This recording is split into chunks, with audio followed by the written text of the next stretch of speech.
It was a glorious, warm, sunny day in July 1944, driving back to Berlin from Brandenburg, where Arielle von Auspeck's husband's family Schloss was located. It was a 16th-century castle, large, drafty in the winter, and expensive to maintain. But Gregor von Auspeck was deeply attached to it. As an only son, he had inherited it when his parents died. Gregor and Arielle spent weekends there year-round, and part of every summer. They usually had gone to the south of France for a few weeks in the summer, too, in honor of Arielle's roots. Her father was German, and her mother French. Arielle was an only child. She had grown up in Germany, but had strong ties to France. Her mother had moved to Berlin from Paris when she married Arielle's father. Arielle's parents were aristocrats, too. Her mother spoke to her in French, so she was fluent. Both Arielle's family and Gregor's were from Berlin. Arielle was a slim, blonde, blue-eyed beauty with a great figure. She was 44 years old. Gregor was 5 years older, tall, athletic, with dark hair and blue eyes.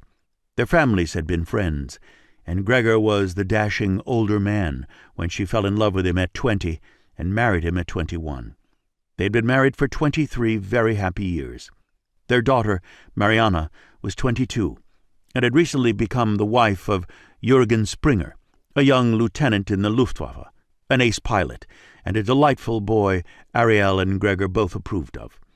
The wedding had been lavish, held in their Berlin home in the Zehlendorf district. It was one of the largest, most beautiful homes in the city. They had a ballroom, and there were 300 guests at Mariana's wedding, many of the men in military uniform, and the women in exquisite ball gowns.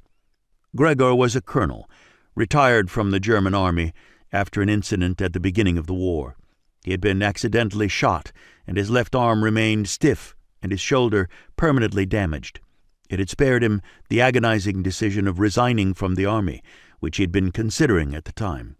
He was fiercely opposed to Hitler's policies and his anti-Semitic programs.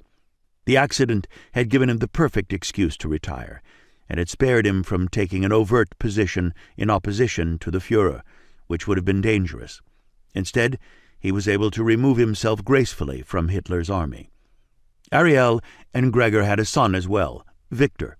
He was 19 now, and had been an earnest and eager member of the Hitler Jugend, the Hitler Youth, since he was 14, just before the war began. He had finally been able to enlist at 18. He was fighting for the fatherland in Poland, and his parents hadn't seen him in several months. Both their children were loyal supporters of the Third Reich. Mariana as the wife of a young ace pilot in the Air Force, and Victor thrilled to be in the army at last. Much to his father's chagrin, Victor had been exposed to Nazi propaganda throughout his teens. They had had many heated arguments before Victor enlisted. He was young and naive, and swept up by the policies of the Nazi Party that he'd grown up with.